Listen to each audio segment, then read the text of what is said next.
La moció és per veure quina seria la millor manera i on catalogar tots els béns culturals que tenim a la via pública, edificis públics o altres llocs del municipi. Proposem la creació d'una comissió o grup de treball entre totes les parts interessades, tècnics d'Ajuntament, grups polítics i altres agents culturals que puguin ser del municipi, i així poder avaluar quina seria la millor fórmula per tenir tots els nostres béns culturals identificats i catalogats pel gaudiment de tots els veïns i veïnes de Sant Quirze del Vallès.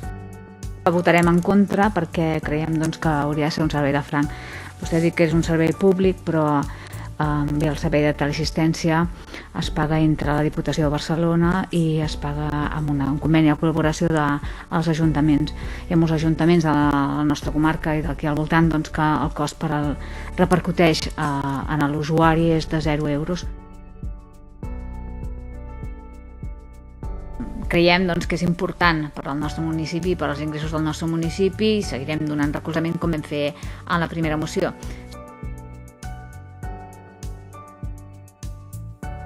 El focus s'ha de situar sobre els agressors. Hi ha d'haver impunitat zero. Que tota la ciutadania identifiqui les situacions de violència sexual i, per tant, que totes i tots siguem tallafocs d'aquestes situacions.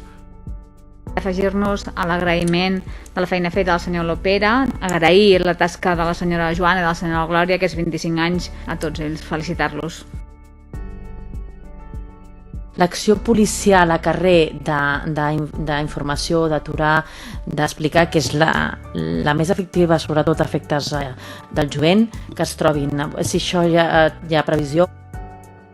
En el ple de setembre vaig demanar quan tardaven de donar-se les llicències des que entraven per registre municipal fins que es donava la llicència. Es va dir que se'ns entregaria i estem a 25 de novembre i no tenim res.